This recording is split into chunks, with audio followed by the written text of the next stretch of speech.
This is problem 5-42. It's on page 255, and I'll read it. Steam at 4 megapascals, 400 degrees Celsius, enters a nozzle steadily with a velocity of 50 meters per second, and it leaves at 2 megapascals, 300 degrees Celsius. The inlet area of the nozzle is 50 square centimeters, and heat is being lost at a rate of 75 kilojoules per second. Determine A, the mass flow rate of the steam, B, the exit velocity of the steam, and C, the exit area of the nozzle. All right, so let's see what this looks like. Here's a nozzle. The system will be all of the steam in the nozzle. Now there is section 1 and section 2 is the exit.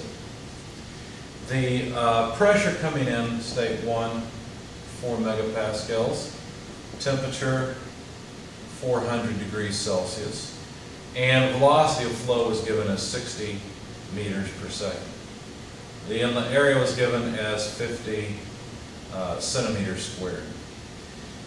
The exiting conditions were 2 megapascals of pressure and temperature 300 degrees Celsius. Now the heat loss through this process Q is 75 kilojoules per second. That's the heat loss rate. We're supposed to find A, the mass flow rate through this system, the velocity at the exit, and the exit area. Okay? Now, normally in these problems, these steady flow problems, what you do is you use a mass balance and an energy balance. So let's start off with the mass balance. That's usually the easiest one. The mass flow rate entering equals the mass flow rate leaving because this is at steady state. So we could expand that and say that the density multiplied by the velocity n multiplied by the area n equals, well, another way of writing that is the velocity n over the specific volume n times area. And this is all equal to the same thing for case, or for state 2, but I won't write it, I'm running out of space here. But this in itself helps us a little bit, because the first question is, what's the mass flow rate? Well, we should be able to get at the specific volume because we have the pressure and temperature, and we've got the velocity and the area, so that takes care of it. We don't really need the second side of this equation. We just need to realize that the mass flow rate coming in is this. So we just need to plug in numbers. Well, we need one more thing. We'll have to use the pressure and temperature to look up the specific volume. So what you should do is go to the back of your book, look in the steam tables, and see if you can find where I located the specific volume in state 1. Now, understand this will be superheated because this is steam coming in. It's not saturated. If you look it up in the saturated tables, you'll find that you should move to the superheated tables because you won't find data 4 megapascals, 400 degrees Celsius in the saturated tables.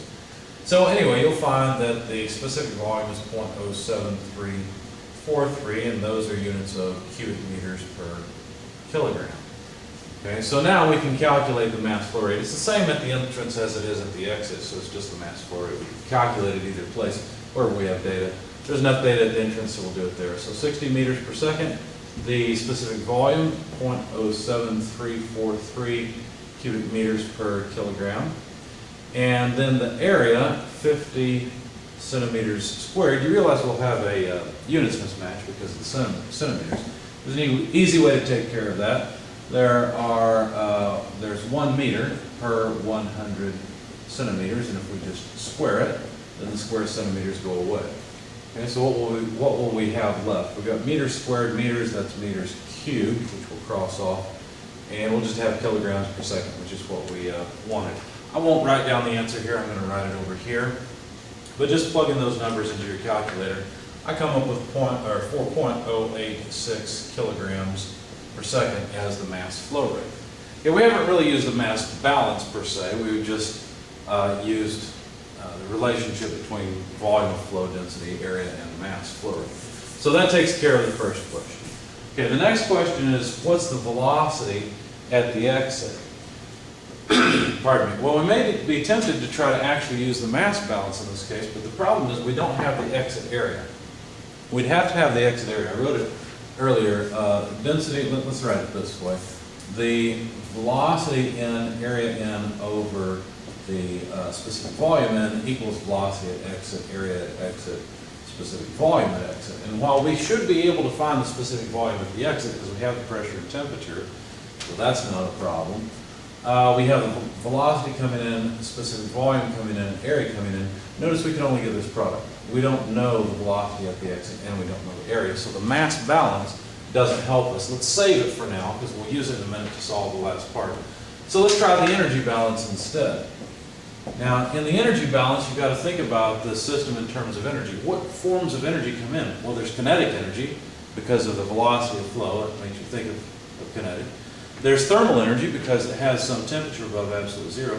And then pressure should make you think of flow energy. So these things together should make you think of enthalpy, whereas this should make you think of kinetic energy. So basically, the energy flow rate in less energy flow rate out is equal to the change in the energy of the system, but this system is at steady, or I'm sorry, it's equal to the rate of change of the energy of the system. But the system's at steady state. It does not change with time, so this is zero, and therefore the energy flow rate in equals the energy flow rate out. Now the only forms of energy flow are energy carried by mass in and out and the heat flow. So let's see, the heat flow is out, mass flows in for carrying energy in, so let's quantify that. Let's take care of energy in first. That would be the mass flow rate multiplied by the enthalpy carried in plus the specific kinetic energy in. Okay, so this is all of the energy in term. Okay, now mass carries energy out, but the mass leaving has a different amount of energy per mass than what comes in. However, there's one more form that leaves, and that is the form of heat. So if we know the heat flow rate, and I should have put a dot on that, my apologies. If we know the heat flow rate out, well, basically, energy comes in, heat flows out, and mass carries whatever remaining energy is available with it. Okay, so let's see, what can we do with this? Well, we've got our velocity at the exit, so we should be able to use the energy balance to find that velocity. So let's rearrange things and see what we can do. Notice we can get the enthalpy. We should have written it down while we were there, so go back to the appendices in your book. Let's get the enthalpy at the inlet based on these conditions, 4 megapascals, 400 degrees Celsius.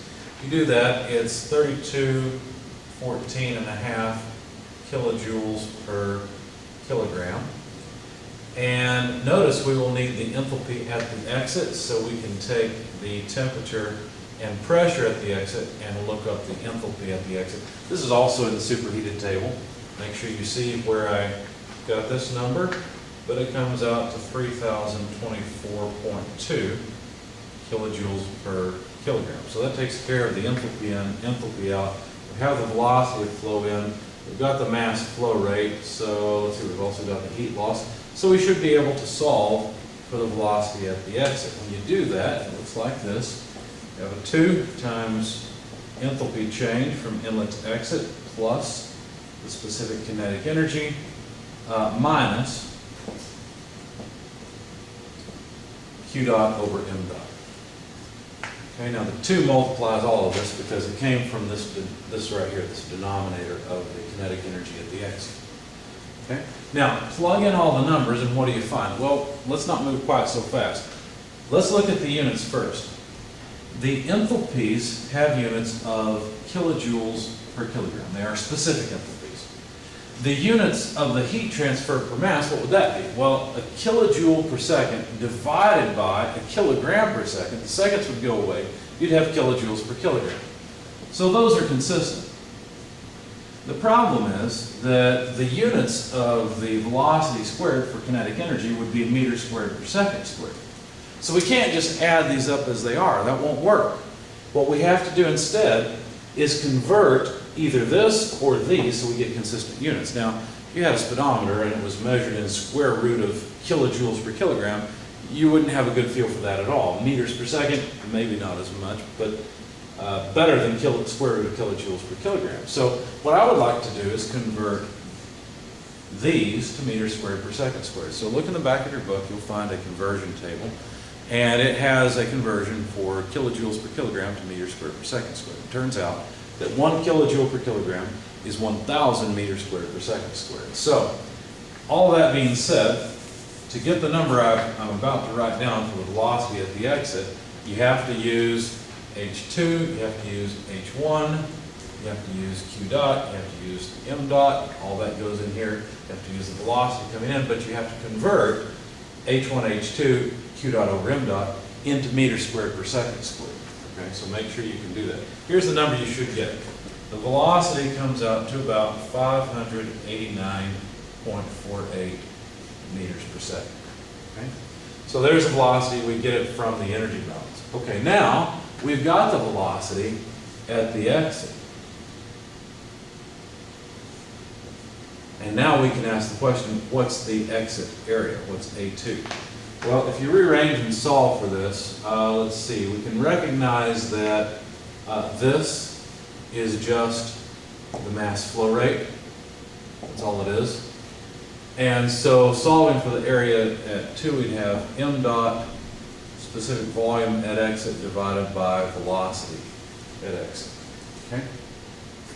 So now we're really using the mass balance in order to solve for the exiting area. So the area at the exit, mass flow rate, well, we won't waste time in the video. You've got the mass flow rate here, 4.086. You've got the velocity at the exit, 589. The only thing we lack is this specific volume at the exit. So let's get that next. While we looked up the enthalpy, we could have also read off the specific volume at the exit. And one thing I recommend when you solve problems like this, once you have to go to the back of the book and look up something, just write down all the properties you think you'll need, and you'll get used to knowing sort of what things you'll need. Anyway, the specific volume at the exit, when I looked it up, it was 0.12551 cubic meters per kilogram. Again, make sure you know how to get that. And then, of course, we've got all the pieces. And so you plug them in, you find that the exiting area from the mass balance equation is just 8.70 centimeters squared. Of course, I converted from meters squared because it was 8.7 times 10 to the negative fourth meters squared. And so here are all of our answers that we were asked